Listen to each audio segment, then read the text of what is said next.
Ladies and gents, after tonight's AFC showdown between the Ravens and the Chiefs, week 3 will wrap up 3 weeks of football in the books.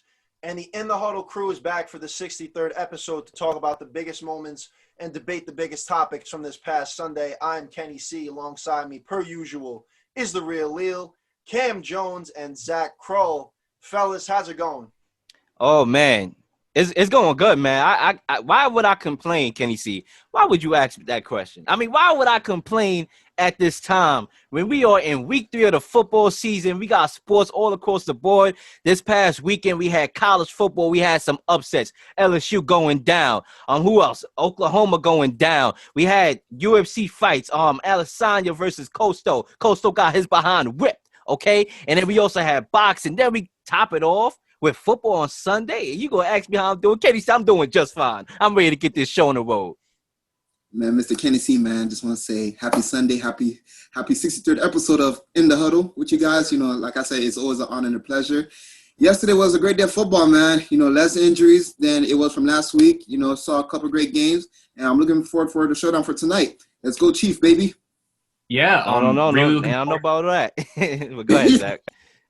Really looking forward to the games tonight, boys. I'm really happy to be with you guys here, as always, ready to talk some football. Yes, sir. And we got to kick things off with the last game that happened to date, and that is the Sunday Night Football game. The Green Bay Packers defeated the New Orleans Saints 37-30 on Sunday Night Football. The first thing we're gonna do is reactions, and then we'll go into our debate, or our topic is it way too early to hit the panic button with New Orleans? Fellas, I'll kick things off. I'll keep it brief. I'm a big Packer fan. You guys all know that. Very happy after Sunday night.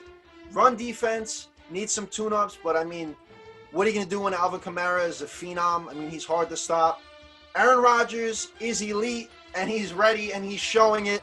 146 of his 283 yards went to Aaron Lazard with Devontae not in the game. This man's showcasing he can work with the unit and work with the talent that he has. 50 and 36 respectively to his other two tight ends, and Robert Tonyan and Jay Sternberger.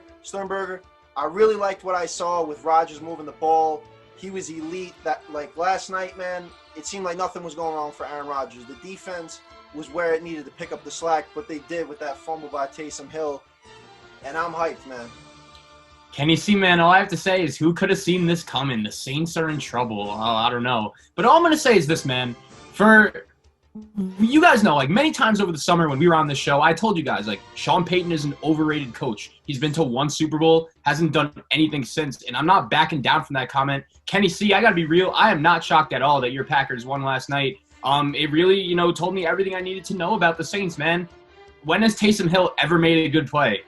New Orleans gets a big 4th-and-1 stop. They have all the momentum. You have a Hall of Fame quarterback. You hand the ball right to Taysom Hill. He fumbles the game away. Really, that was the game changer. And in terms of Green Bay, you're right. The defense, especially on the run side, wasn't great, but they got the job done when they needed to. And Aaron Rodgers, even without Devontae, he was out there making plays. Green Bay's offensive line is phenomenal. David Bakhtiari deserves a lot of credit. He's been playing awesome. And I still think Green Bay's defense minus Kevin King is underrated. Like, Jair Alexander is a stud. Big Z played well again. And I'm looking at Green Bay as a real contender in the NFC. Looking at New Orleans, though, I'm worried, and I can't say I'm surprised. I gotta say this. I wanna say this real quickly. Matter of fact, let me hand over the mic to Cam. You go ahead, because I got something to say. All right. Well, to be honest with you, should the Saints be in panic mode right now? I think that they should, solely because Drew Brees don't have his go-to receiver in Michael Thomas. He's been out with an ankle injury. I feel like right now, with Thomas not being in the game, it's kind of impacting the Saints' offense in a way for it not to be productive. Honestly, I have to put some respect on Aaron Rodgers' name, bro. Honestly, for them to not draft a receiver in this past NFL draft, and the way I see Rodgers make those unknown receivers look good, it's just pretty amazing. So honestly, I'm not surprised that the Packers came out victorious last night. I just feel like Aaron Rodgers just went and prove the critics wrong. I gotta say this. It shows how far the media can sometimes jump the gun and complain, where in all actuality, there's no need to complain. last year, a lot of people complained, well, you ain't getting no wide receiver for Aaron Rodgers in the draft. You just draft the quarterback in Jordan Love. It's like, okay, Aaron Rodgers, when were you going to trust your other wide receivers? Now, let's fast forward to this game. What I see from Aaron Rodgers, I got to admit, I know I came on the show a couple weeks ago, but to sit here and say that Aaron Rodgers is going to look this good week to week damn is sure believe ridiculous it. because he does I not damn trust sure his believe wide it. receivers like that. I haven't seen these two other dudes have This good year he games like does, that. bro. What happens when the He had a secondary, when they whole play year against the with them. 49ers? He had It's a going to be the whole same year thing with against them. the 49ers. It's going to be the same thing against Seattle. He's not going to trust his wide receivers like that. You think these guys are going to That's step absurd. up like that? That's a This stupid was a statement. young That's a Vikings stupid secondary. Not to mention who's on the other side. Look, That's a stupid statement because they had a The full Captain year. Curry. They had Kirk a full Cousins year in the suck. system together. Will. They have one Kirk of the best Cousins rushing suck. attacks in football, which lightens up the load for Rodgers and the receivers. And I said I didn't trust this to be, going on after the numbers that they put up against the Vikings secondary. Now, after watching this game last night, I got to sit here and I got to throw my hand to Aaron Rodgers, brother. Yeah, you shut me up. I got to be real. This brother Aaron Rodgers, listen, and you know what? I'm a Brady guy. We all know that, but I got to give credit where credit is due. I'm not one of the people that hide credit away from greatness. You got to respect greatness. The brothers still have something left, and anybody with two eyes saw it last night. With those to Allen Lazard, rolling out off a back foot, dropping it right in the breadbasket. And I got to admit, you look at his whole aura, his whole personality, I think Aaron Rodgers is going through some type of spiritual awakening. I got to be real with you. He's smiling on the bench. When have we always seen Aaron Rodgers smile? We don't see that. We saw normally Aaron Rodgers is known to be this grouchy guy that always complained. That reminds me a little bit of Jay Cutler with his personality. Last night, the brother is wiping his teammates' faces with the towel. He's smiling. And Kenny C, you brought up a point, and I had to think about it, and it was actually a valid point, and you was on the money, was he threw away some of the distractions in his life. Obviously, breaking up with his girlfriend, Danica Patrick. I'm a living testimony. I've been singing for 2 years. This has been my most productive 2 years in my life. You know why? Because my mind is focused. The brother's reading books on science. And listen, you see it in his aura. He's enjoying the system now. Now he's learning to, go tit for tat with Matt LaFleur instead of trying to run the offense his way. Compromise. And I see that with Aaron Rodgers, especially last night. Lil, you made some great points there, man. And I don't want to take anything away from the opposing quarterback in this game because a lot of heat was on Drew Brees coming into this game. This and that, his arm is shot. He can't throw the deep ball. Fellas, Chris Collinsworth summed it up perfectly with the statistics that he brought last night. The last 5 years, the Saints ranked close to last in the league in terms of depth per target. So Drew Brees has never been this type of guy that's going to go out every single game and drop dime 50-plus yard throws down the field. That's not even how he operates with that Saints offense. You can't criticize Drew Brees when he has 288 yards with 3 touchdowns. He's not playing that good. I'm not even going to lie, but go ahead, Zach. Could you win a Super Bowl this year with Drew Brees? No. Negative. I don't think so, but hey, But look at it like this. Even though I see the point that you made up, Kenny C, it is a valid point. He hasn't always been that guy that's going to drop back in the pocket and throw it, 50 yards down the field. He never had a strong arm. But from what I saw yesterday, a lot of the offense was just, let's get Aaron Kamara the ball and let him do something with it. Let him make plays. It's like Drew Brees cannot throw. I believe the most yards they threw was I don't even think they threw over 30 yards. Down the football field yesterday. 13 air yards. That was that's a long what I'm completion. trying to say, though. Like, Drew Brees has never been statistically the type of guy to do that. Now, is that a problem down the line with the playoffs? Yeah, because look how the league's evolving. You need those big plays. You need the ability to throw deep in today's league. So, yeah, that's a problem. I'm just saying from a Drew Brees standpoint, like, you don't need the guy to have a killer arm like he had maybe 6 years ago because that's how the system is developed for him. He does those short type of plays. They don't have a lot of depth on their targets, but let me not take away from the main thing here that we're supposed to go over. Should we hit the panic button, fellas? Yes. 1-2. The Bucs are 2-1. It's still early, but from what you saw in the 3 games, it doesn't look too good for the Saints overall. So yeah, I think you should. I think you can hit the panic button right now. Hit the panic button. And the reason why I would hit the panic button is because look, you now have a legitimate contender breathing on your neck in the Buccaneers, who right now is in first place. So it's not like before where you had a stranglehold over the division and could drop a couple games and still win a division. Now you have the Buccaneers, who will get better each and every game. And I noticed that as a trend. If you watch the Buccaneers, probably I don't, but I do. Each game was better. Is it perfect right now offensively? No, far from it. But every week it has gotten better. Tom Brady looks a little bit more comfortable each week that goes by. And by the time these two teams meet again, it could be a totally different game, the Saints versus the Buccaneers. So you should hit the panic button, and especially in fact that, look, Sean Payton, he tends to overthink, right? He tends to outsmart himself like he did with that 4th and 2 play and giving it to Taysom Hill instead of your veteran quarterback. Yeah, I just think it killed the momentum of the game, man. Like, and you guys know, like, I wasn't high on the Saints in the preseason for this reason. Last year, they had no excuses. Last year, I thought, after that BS pass interference call that the Saints were gonna, be like, oh, us against the world. I thought they were going to win the Super Bowl last year, but when they let Kirk Cousins go into their building and beat him like that, I was like, nah, I'm out. And I really saw Drew Brees break down towards the back end of last year. So the only thing the Saints do have going for them is that the NFC South isn't good. The Falcons, we don't even have to talk about them. Carolina won yesterday, but they're not a threat. And Tampa Bay, you're right, Will. I think they have looked better as the season's gone on. And, I picked Tampa to win the division in the preseason. But to be honest, like, I'm not going to count New Orleans out yet, because I don't think Tampa is significantly better than them. I don't think either team is that good. And I guess we'll see we'll see what happens when they play. But I think Green Bay and Seattle right now are on a different level than those two teams. I want to make one more point on this topic, and we can move on, or if y'all got any more thoughts. I would say this. I do think they should panic because, look, granted, I do agree you made a valid point. I don't think the Buccaneers is here and the Saints is down here. I think, by the time the season progressed, they could be neck and neck as we thought projected into the season. But if the Buccaneers do win a division and the Saints do make it to the playoffs and have to go on the road, the Saints are far different on the road than they are playing at home in the Superdome. And that's when you should get worried, because we saw them in the playoffs on the road before against the Seattle Seahawks when Marshawn Lynch had that crazy earthquake run, and they won that game as a 7-9 team. Against the 49ers, against Alex Smith, they lost. So I would be worried. They're not the same team on the road. So if they lose a division, especially, I will be worried for sure. And Zach mentioned – you had Kim? Oh, no, I was just saying no doubt. Oh, and Zach mentioned the other quarterback that's been balling out, the other team that's been balling out, rather, in Seattle. Last night, or the 425 game last evening, Seattle defeated the Dallas Cowboys 38-31 in America's Game of the Week.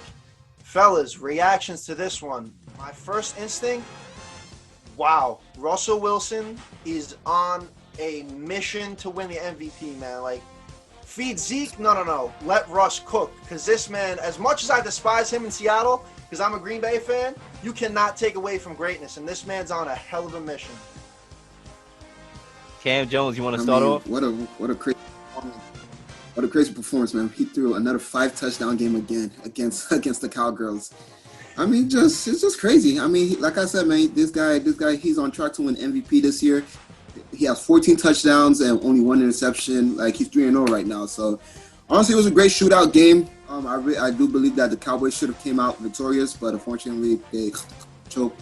But other than that, man, I say Dak Prescott didn't play bad either. He threw for 527 yesterday, and I was shocked. I was like, what?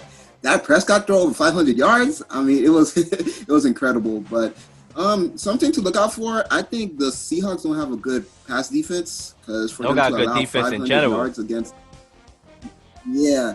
So I just feel like, honestly, this Seahawks team is going to be more offensive than defensive. So in a way, I believe it's going to be Russell Wilson and the offense bailing out the defense. Yeah, one thing that I'd want to say about this game that's pretty crazy is I agree. I think Dallas played better than I thought. I think Dak played better than I thought. And even though the Seahawks won, like, I don't think Dallas has, like, that much to be upset about. I think they played pretty well. I agree also about Seattle's defense. The thing I was going to say about Russell Wilson, though, is there's no doubt he's had a sick season so far, but I have a conspiracy theory to tell you guys, and I want to know if you have bought into this. You guys have seen the media. I don't believe in aliens, Zach. I don't believe in aliens. Every time you watch a Seahawk game this year, right? you see the Russell Wilson has never received an MVP vote in his career. Well, last year was probably the only year he could have won it, and no one was going to vote against Lamar Jackson last year. So I think the media is trying to push Russell Wilson this year to win the MVP. There's no doubt he's been great, but since when do we start talking about MVPs in week 3? Like, it's week 3. Like, you know what I mean? Like, I don't get that. I feel like if a player like that is playing on that high of a level, but isn't 3 weeks into football, you're not gonna not throw that out there.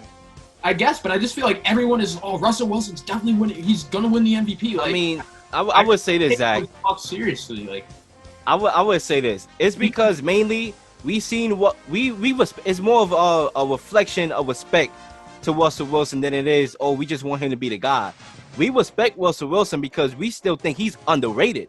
And to a certain extent, I can argue why outside of this year, because he's getting on the love. Outside of this year, he has been one of the best underrated players ever because of what he done with less. We all talk about what he done, what he brought to the Super Bowl with less, or should I say he had the Legion of Boom that year. But how, the team that he brought to the playoffs with less, the wide receivers that he made look great when they were less than what they was. And I think a lot of guys was like, yo, that's MVP caliber. A lot of people have their own perceptions on what the MVP actually means. Some people say, it's based on your win total. Getting the first seed, do your team win? Some people think, what if they minus you, subtracted you from the team? Everybody have their own definitions of MVP. And I think because he shows that he is so valuable to that team, no offensive line through the years, no quality wide receivers through the years, we want to give him that respect. And to sit here and say, he had never got a first place vote for a guy that talented, we expect him to do it this year. And I think we rooting for him. And he's showing us why we should with all the touchdowns he's throwing, leading the league in touchdowns. Right. It's just one of those things where, okay, for me, like, you're right. I think it has taken a lot of time for the NFL's nation to kind of realize, like, all right, yeah, like, this dude is MVP caliber. Like, he does everything for Seattle. I kind of noticed that, really, as soon as those LLB guys left, I've noticed he's elevated his game. But, yeah, it's just it's very interesting to see. Like, I don't know. I just think it's week 3. Everyone needs to take a deep breath, and we'll see what happens. And another thing I noticed, too, on the other side of the ball with the Cowboys, very sloppy on defense for a lot of the game, man. They were leaving guys wide open, locking open on that touchdown. The ineligible man downfield with 34 seconds left. They had a couple illegal contact calls, just bad penalties defensively, and the defense didn't look all that good because a lot of the times people are targeting Dak. Look how bad this man plays. He's stat padded. He did his part. The defense did not do its part. And another thing, quickly, that I want to mention is the problem with Zeke yesterday. I mean, this man cannot catch a ball for his life. It looked like he was trying to catch a medicine ball. Bricks. Or medicine ball or something. Didn't like look that. good for Zeke. But yeah, I agree, man. Like, you guys know, I mean, I wasn't high on Dallas going into the season, and, like, a lot of the issues they've had so far are not surprising to me. But at the same time, like, their offense did look good yesterday. Like, I don't think anyone's going to deny that. Their offense is not a problem. Their offense is not a problem. That kid, Cedric Wilson, never heard of him before. He had a great game yesterday. Another quick point I want to throw out there about Seattle is I'm really impressed with their pass catchers. Like, this is a nice group of skill position players that Russell Wilson has, and I think he's taking full advantage of that. I think the one thing I would say is DK Metcalf, like he was just about to bring through Cam, great minds think alike. DK Metcalf and Russell Wilson is going to be the next great duo. We all talk about, as we should, Pat Mahomes and Tyreek Hill.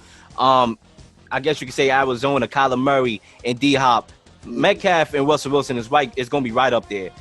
Outside of the one mistake that Metcalf did when he was, I don't know what the hell he was doing, showboating, walking slow in the end zone. That was cocky, and it showed. I hope he learned from that. He was able to, get a touchdown after that. Tyler Lockett was just wide open. He was having himself a field day.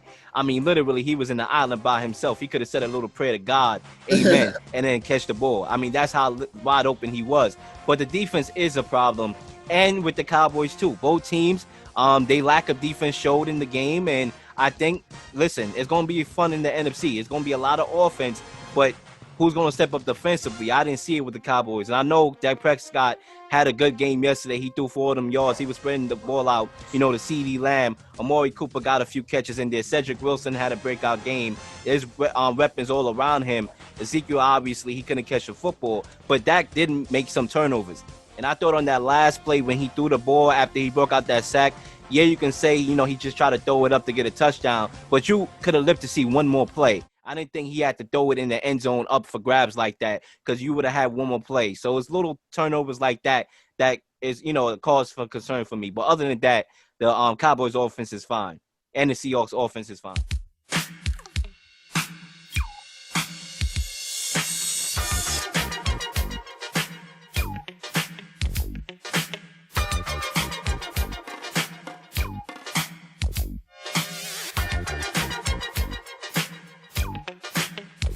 Now moving on to the team from Western New York, man. The Buffalo Bills defeated the LA Rams 35-32, capped off by that very controversial and costly pass interference call that led to Buffalo's go-ahead touchdown. Should we put some respect on Josh Allen's name? Who wants to grab the mic? Hell I know no. Zach's a big hater of this man. All right, Hell no. let me tell. This is what I'll say. I have a lot of things to say. Number one, I think Buffalo is one of the three most well-coached teams in football. They come ready to play every week. I'm super impressed with their defense has been great, but their coaching is very good, and I think Sean McDermott has put Josh Allen in a great position to succeed. So he deserves a lot of credit. Yesterday, Buffalo started the game off great, but the thing is this. The people that are saying Josh Allen deserves MVP, I just don't think they're paying attention. All right, that's a little crazy. Because a little crazy. Yeah, because listen, he's been good, and the game against Miami, from a pure throwing perspective, I was impressed. That was probably the best passing game I've seen him play, and he deserves credit for that. He's been better, but at the same time, did anyone realize the Bills went scoreless for a quarter and a half yesterday and almost blew a 28-3 lead? And basically everything that went down with that Bills offense during that little stretch was everything I'm worried about with Josh Allen. If you watch him, he's just so reckless with the ball and just is willing to get hit at any time. And that just really gets me really nervous. I don't think he plays smart. And I think ultimately Buffalo will be a playoff team, but I just can't see them going that far because I can't trust this guy. I mean, to be honest with you, Zach, I'm going to piggyback exactly what you just said. I'm not buying the hype, bro. Look at the first three games he went against. He went against a garbage New York Jets team, a pathetic Miami Dolphins team, and okay LA Rams team. Yeah, they're okay. team, but they were at home and they got gifted a call and they almost blew a 28-3 lead. But the defense had a big part in that too. And I just feel like Josh Allen, look at the schedule. The first three games don't mean nothing. Let's wait till as the season progresses when he has to go against the tougher teams. Let's see if he can still have the same momentum, throw over 300 yards or 3+ touchdowns in a game. Cam, let me ask you this. Sorry to put you on the spot here, but off the top of your head, next week, Buffalo at Vegas. Who do you think wins? Give me the Raiders. Buffalo. Give me. Buffalo. All right. Let me ask you this question. Both of y'all brothers, this question. Didn't the Bills make the playoffs last year? Didn't they go 11-5 last year? Didn't they come close to winning the AFC East last year? There was a game in basically in week 16 against the Patriots. If they won that game, they would have clinched. Wasn't they that close? And didn't they get a guy in Stephon Diggs who Kirk Cousins is obviously missing over there in Minnesota? Didn't they get that guy? And hasn't it enhanced Josh Allen? So listen, to answer your question, I got to say it like this. Should we put respect on this brother's name? I think we should be going like this to Josh Allen, okay? All hell, King of New York, Josh Allen right now. Let me tell you why. I love comeback stories. I love improvements. And Josh Allen was one of the guys out of the draft when everybody was like, oh, yeah, he sucks. He's going to suck. I actually saw potential in him. I don't know what it was. I don't know if it's just the Lil Shadamis coming out of myself, out of my brain, but I saw potential in the brother, and I'm seeing it now. Look at his improvements. I mean, he's been around his accuracy issues, one of his biggest critiques. He had a 54 completion percentage in college. Then he had a 56% completion through the first 2 years in the league. All right, not great. This year, right now, we talking about 71%. All right, passing yards. Hold up. Passing yards per game up from 184.4 for his first 2 years to 346.0. All right, you had Jalen Ramsey who was talking all that yin yang yo. Oh, he's trash, brother. Jalen Ramsey, you should form a public apology to that man Josh Allen because he threw a touchdown on you. That's Stephon Diggs in the red zone. That's a great thing right there because I was gonna say that he actually did after Sunday's game he said that he takes back his comments, he walks back his comments, and he thinks that Allen's actually a very talented player. Because I was going to say the same thing. 2018, this man's calling him trashy, this and that, and then now he drops 300-plus yards on your head and 4 touchdowns, and now you want to walk back your comments. Listen, I'll say this. Everybody made fair points here. Is it too early to jump the gun and say, oh, Josh Allen is MVP, caliber quarterback? All right, I'd say so. But you can't take anything away from the way he's played. He's made some really accurate throws on those big touchdown plays in these 3 weeks. The guy has a 72% completion percentage, like Lil said. He's been balling out, and he's very athletic too. Like, he doesn't always have to beat you with his arm. The guy had, I think, like almost 10 yards rushing, which is not much, but he had the touchdown. I think that was on the touchdown run. So he could beat you both ways. So I think it's a little too early to say he's like this great quarterback, but I think it's also too early to say he's terrible. I'll tell you one thing. Because he's improved. I'll tell you another thing. He completed a 3rd and 22 on the final drive to Cole Beasley. Not many quarterbacks in the league will sit there and have that poise to make a throw like that. Another throw that set up that 4th and 9, and we could talk about the robbery right after that. He completed a similar pass to Stephon Diggs that made that a 4th and 9. It was like 3rd and 20. That made it an easier 4th down to, obviously get that call on, that favorable call on. So he made some good throws. And I would say this before we talk about that call is he's playing damn sure better than Sam Darnold right now. So I would say that everybody, all hell King Sam Darnold. I know, brother, I know Zach's just waiting for an upcoming game. The mic is yours, my brother. In which Josh Allen shits the bed, and he's going to come after this man. No, it's just what I'll say is this. I feel like that's where people are saying, like, right now, you ask most people on the street, who's the 3rd best team in the AFC? They're going to say Buffalo, and I just still don't agree with that. Also, their defense usually is pretty good.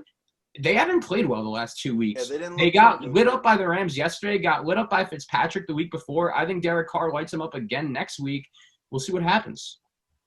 What do y'all think about that call?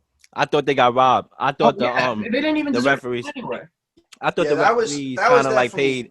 They paid the dues back. That was back. definitely a bad call. The referees paid the dues back, man, from that NFC Championship game.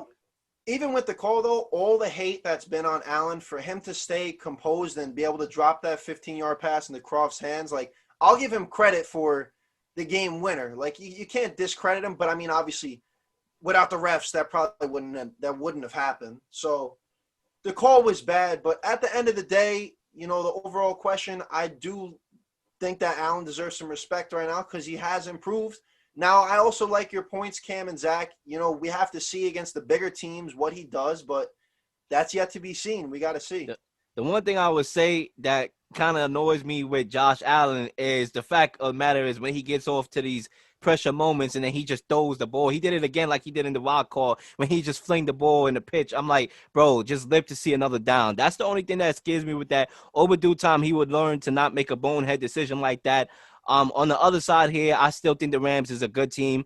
Am I believing the Rams? I think so. I think they're very well coached. Jared Goff, they didn't run away from the game plan, even though they was down 28-3. Most teams were like, panic. They was like, no. Let's run the football. Let's continue our game plan.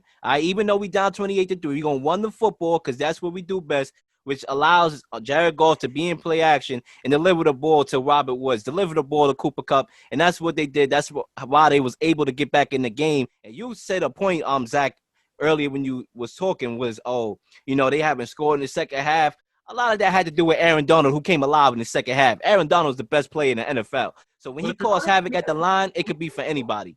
In order for me to take you seriously, though, like people are talking about the Bills, like that can't happen, especially when I already have my concerns. Like, Will, you just mentioned it when you said about, him being super erratic in the decision-making. Like, I've noticed that since last year. And it when you combine that, the lack of accuracy, I don't know, when he's my quarterback, I would feel super nervous, man, because I think he could blow up at any time.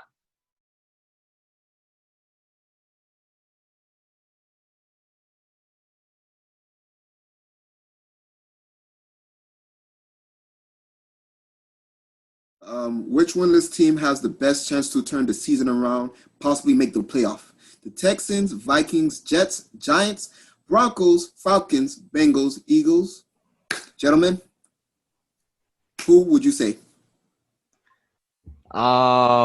Kenny C, you want to start us off? I'll start us off here. Fellas, out of all these teams, I'm definitely not going with the Jets or the Giants. Sorry to say to New York, but that's just a given. I mean, nobody here is probably going with them. I'm just going to take the stab immediately, and I'm going to go with the Houston Texans, man. Look, the reason why I'm going with the Texans is last season, you look at their last season in the start of 2019, they lost their first 4 straight games, and then they were able to rebound and go on a spree, winning 9 games in a row. 3 out of 4 of those teams were playoff caliber teams, and they ended up winning the division with a 10-6 record. Now, you look at Watson thus far in these 3 losses, they played some pretty damn good, solid teams in Baltimore, Pittsburgh, and Kansas City. 250-plus yards in each of those games, in each of those losses. And the next 2 games, they got the Jags and the Vikings. So they very well could go 2-3. All you need is a couple wins under your belt to start a spree. Do I like their coach and Bill O'Brien? No, but, I mean, last season he was able to turn the team around. Did they lose D-Hop? Yes, they lost D-Hop, but they do have Brandon Cooks. Their O-line isn't the best, but it wasn't the best last year, and Deshaun Watson was able to make big plays. So out of all these teams, that's who I'm going with to turn it around. Well, I'm going to have to go with the Minnesota Vikings solely because I like how they played against Tennessee yesterday. They were down for like the most part of the game, and the way that I saw the emergence of Justin Jefferson, my God. Guys, this guy's going to be one of the best receivers in the league. So I think him and Cousins, they're going to have a great bond together, and I do feel like the defense should pick up as as the season goes on, and I feel like Kirk Cousins will start to pick up the slack in the offense. So instead of relying more on Dalvin Cook, I solely believe that they should pass the ball more, and Kirk Cousins, Thielen, and Jefferson should emerge for the offense. I'm gonna take the contrary here, even though both of y'all guys made some solid points. I don't like the schedule of the Vikings going forward, and we all know I'm not a Cousins guy at all. Flame this brother all the time I get, and the schedule is not looking too light. Having the Saints on your schedule, the Bears, who knows, it could be a far different team with Nick Foles at the helm. You also got the Cowboys coming up, the Bears again, and then the Packers twice. I mean, the Packers one more time. Those are losses here. Cousins don't show up in big games. I'm going to take the contrary, and I'm going to go with the Philadelphia Eagles. I know. Carson Wentz looked like straight garbage. We all know that. I'm not high on the way how that offense looked. But the main reason why I'm going to take the Eagles is mainly because I'm looking at what's around them. Sometimes you got to say, what's around me? What's around you? Brother, look around you. When I look around the Eagles, I see the Cowboys, who's 1-2 right now. Solid offensively, but no good defense. I see the Redskins. Dwayne Haskins came back down to earth yesterday. Chase Young is hurt. I see who else I see. I see the Giants. Don't get me started on the Giants, all right? I see those around the Eagles, and I see a division historically that has come down to the final game to decide. Everything is already nitpicked. 1 through 5 seeds is already picked, and now we waiting for the NFC East so we can know what the schedule is going to look like, right? I can see a 7-9 team winning the NFC East. I can see that. And let's say the Eagles get it going somehow, right? Somehow Carson Wentz decides to play better and show why he was a former MVP. All they need to do is muster at least a couple more wins, and I could see them winning the NFC East and being that team. Even though it's unlikely. All these teams is unlikely, but I'll take the Eagles. Yeah, well, I'm going to have to agree with you, man. I would take the Eagles as well. I think for me, like you guys know, last year the Eagles started off their season 4-7 after they lost to the Miami Dolphins, who at the time we thought were tanking, but they ended up winning the division. And Carson Wentz really elevated his game when it was there. Yeah, 4-6. 4-6. Yeah, but anyways, I think when you look at this Philadelphia team this year, yesterday was super frustrating, but they could have lost. And Carson Wentz did run for a touchdown to at least send the game to overtime. So I guess there's somewhat of a positive. But I agree, man. Like the division around them just isn't very good. I don't believe in Dallas. One thing I wanted to bring up about Houston and Minnesota, those two teams actually play each other next week. I don't know if you guys, when you were little, used to watch WWE and they'd have a loser leaves town match or an I quit match or something like that. I think that game next week is going to be the football equivalent of that because the loser is done. Yeah, I agree. Done. That's a good point, because if the Texans go out and lose that game and they go 0-4, now their chances of rebounding are very bad, but they did it last year. Not saying it'll do it again, but they did it last year.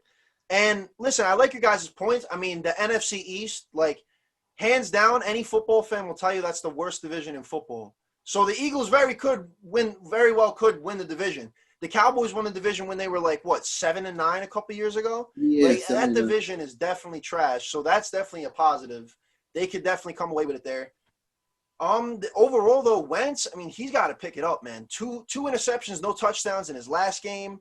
Then this past Sunday, 1 touchdown, 2 interceptions, looked pretty terrible all the way down to the fourth quarter in the stretch. They got to beat up O-line. They got to sort that out. Got to get guys healthy. But they do have a very good pass rush on defense. Solid defense all around. But for me, I got to see Wentz step it up, because what happened when Wentz got hurt and went in and got injured that one season? Nick Foles came and went on a spree and won the Super Bowl. So for me, Wentz has to prove himself. He's got to rebound for me to say that they're going to turn the season around. I would say this, Kenny C, to your point about the Texans. Yes, they have had a daunting of a schedule, a hard schedule right off the bat. When you talk about going up against the defending champs, obviously you're going to lose that game most times. And you talk about them losing again to the Ravens, which is the best team in the NFL right now to me. And then you talk about the Steelers, who obviously is on the rise again. They will be a force to be reckoned with. But I can't underestimate that the Texans normally show out in these games. Whether or not they were going to win, if they had D-Hop, they were going to make it competitive. We saw the Texans go on the road last year and beat the Chiefs at the Chiefs in the Arrowhead Stadium, where it's hard to play. So it's not the fact that they had a hard schedule. Yeah, that is true. But they look terrible, all right, in all those games.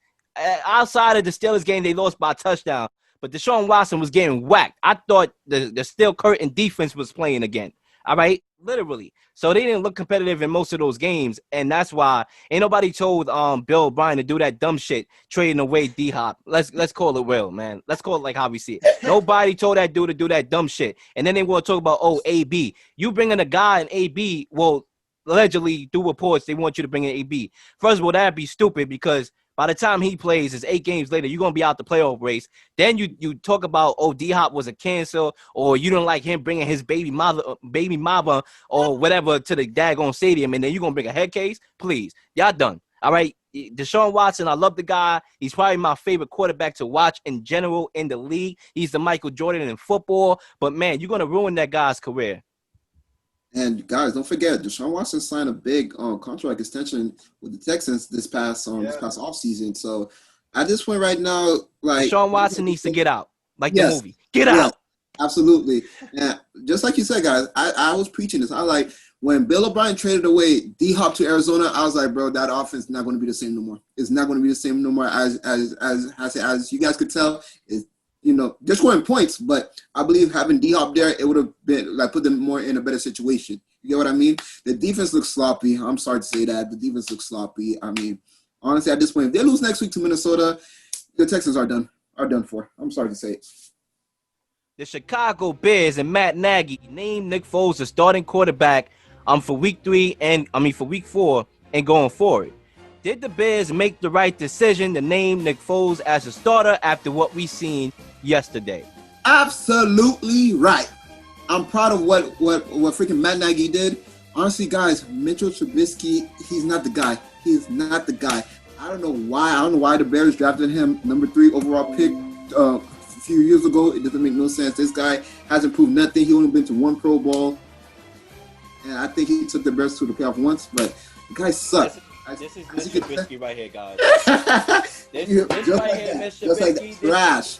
You know what I mean? And I feel like Foles will, put the Bears in a better situation to win moving forward down the stretch, and eventually either win the division or has to take them to the playoffs. So it's the right move. This brother is trash, like what we see in the camera right now. That was an excellent move. I credit Matt Nagy for having the guts, for having the balls to go out there and say, listen, you suck. All right, we made a mistake by drafting you number 2, but for him to say, you know what, I'm going to take you out the game in the middle of this game when they was trailing the Falcons 26-10 shows that this brother really wants to win and he's just not playing the politics of the locker room. Listen, you can sit here and say they should have went this route from the 21 Jump Street right after training camp, but I beg to differ. I think this was a perfect time to put Nick Foles in because history showed us that Nick Foles plays better when he's getting inserted into the game and he's, coming off the bench. That's what happened with the Eagles and how he won that Super Bowl. Whereas when he started from the Jump Street, he didn't look that great historically. So I think this was a perfect time. 26-10. You're trailing right now. He just threw a bad interception. Mitch Trubisky did. Inserting him into the offense was very good because he has made throws. He looked calm in the pocket. He was making a lot of throws. That last throw that he made to Robinson when he was under pressure and the rest, and he sat there in that pocket and took that hit and threw that ball right into the breadbasket. He's just a better passer than Mitch Trubisky. And fellas, let's not sugarcoat this at all. Mitch was not the guy from the start, man. Let's not stat pad. This guy went in and beat the Lions. Shouldn't even have beat them because DeAndre Swift decided not to catch at the end of that game.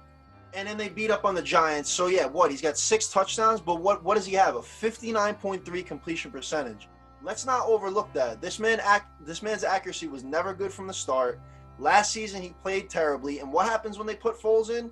The Falcons, granted, they choked yet again, but Nick Foles leads them to the comeback and leads them to the win.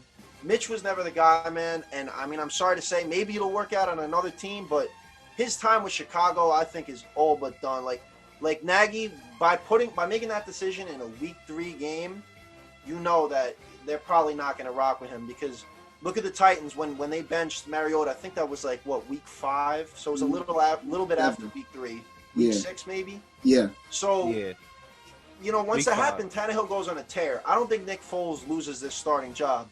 Once he blew it with Jacksonville and came here and has a fresh start, I think he's going to go out and prove to the Bears that he's their guy. And bye-bye, Mitch. I think for me, there are a couple interesting points here. Number one, in the preseason, did you guys think Trubisky, deserved to be the starter?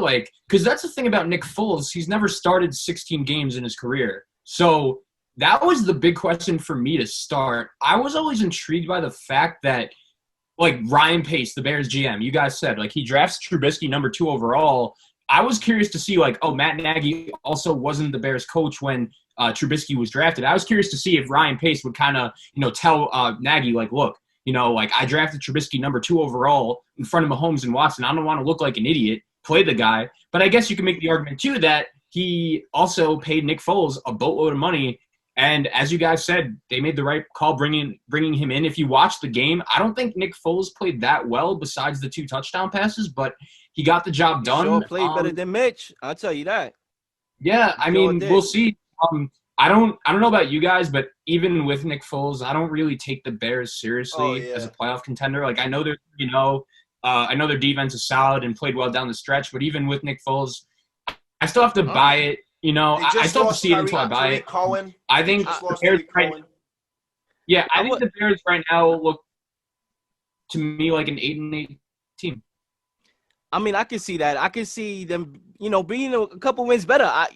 Who's to say they could replicate or cannot replicate the year that Mitch Trubisky made to the playoffs with a solid defense and Mitch not being accurate, but he making enough couple of plays that year to get them to the playoffs. Who's to say they can't replicate it or at least get a playoff spot with Nick Foles, who has the experience, who won on the big stage before. This is right up his territory, coming right in and taking over from there, and let's see what he does with it. I think that, they're going to win a couple more games now. They're going to be competitive, I will assume. I don't think they're just going to lay flat, against the Packers and the Vikings. I think they're going to try to be competitive. But it's the Packers division to lose. But I do like this move. I think that, listen, you just got to go with the high hand, and your team will learn to respect that because it will show that you're all about winning and not, playing favoritism.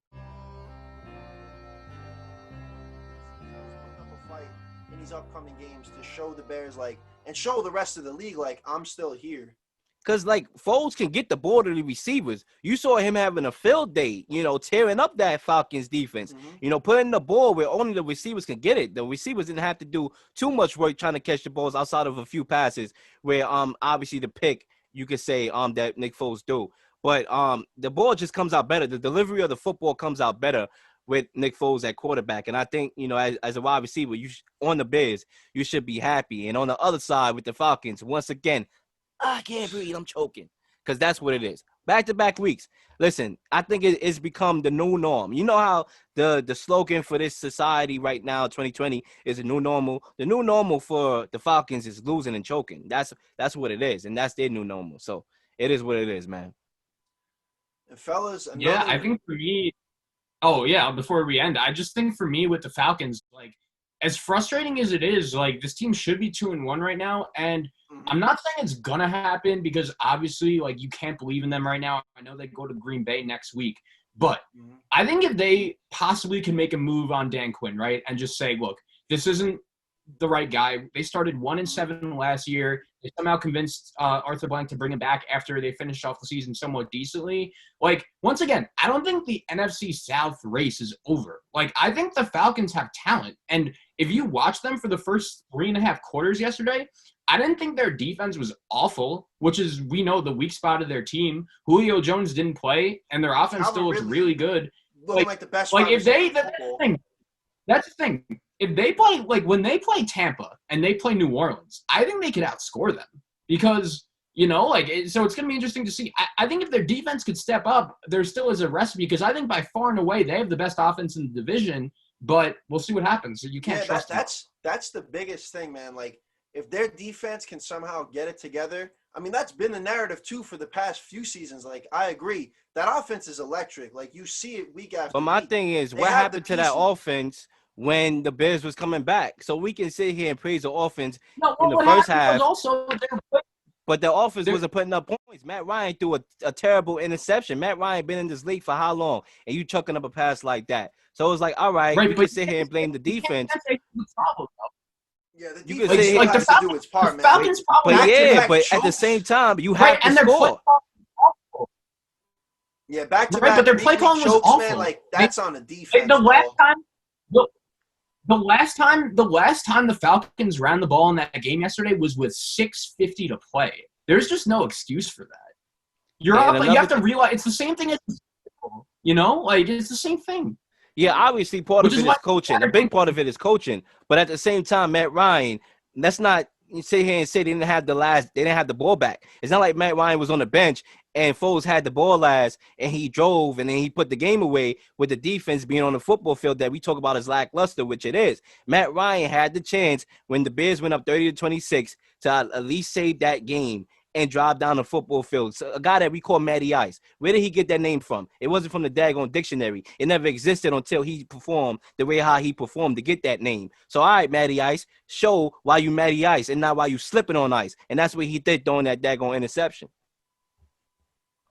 Well, I think there are a couple things you could look at it. I don't think the Falcons' offense has really been the same since Kyle Shanahan left and that Super Bowl. I've noticed, a little bit of a decrease since then. But once again, through this season, like I don't look at the Falcons' offense and think that's the problem. Like, yeah, you're right. Like Matt Ryan easily could have scored yesterday. I don't think it's a problem. Their offense is one of the best offenses in the league. From the eye test, what they did against the Cowboys, putting up them points, what they did last week, putting up them points. Their offense is among the best of the league. I'm just saying, yeah, we can criticize your defense. And if you know your defense is whack, if you have an opportunity to go ahead and get a score to win the game based on what's your strong point, which is your offense, you got to do so in those moments. That's all I'm saying. A lot of it, too, though, in that moment, like, bro, if they come back like that, like, all the momentum is on Chicago's side. It's a team Atlanta's thing. got to somehow flip that around. Like, that's tough to do. It's a team thing. It's just that the fact of the matter is when the pressure gets, to the pressure, right, it's a team thing. It's the Falcons are used to choking. It's not, it's just the defense. The Falcons are used to choking. They did so in the Super Bowl. They did so against the Cowboys. The outside kick, that wasn't the offense. That wasn't the defense against the Cowboys. It was the team. It's like toxic as far as the choking over there that it spreads throughout the whole locker room. And that's what it is. It's a locker room thing. It's not, defense, offense. Yes, we know that defense has been a problem for the last couple of years. But it's the coaching. It's it's the team when it gets to those moments. Mm-hmm. And fellas, week 3 after tonight's game is in the books, and it's been a hell of an episode with you gentlemen. As usual, everybody should stay tuned for when the clips in this video drops and next week as well, because we stay cooking it up every week. Listen, I got one more thing to say before I depart from this show. Lamar Jackson, you haven't beat Pat Mahomes at all during your career. Let this be the night tonight. Show why you are amongst the top 2 quarterbacks in the NFL right now. I'm looking forward to this game. Shout out to both teams. I wish them the best. Let's play some daggone football. I'm ready. Hey, the word of the day, man, is respect. If you don't got respect, you don't have nothing in this game, man. Respect, you can't buy it. I can't assign you respect. You gotta earn it. You gotta earn it. You want your name on the back of this jersey to mean something? You gotta earn that respect. You want these colors, these jerseys to mean something? You gotta earn that respect. Snap in, snap down.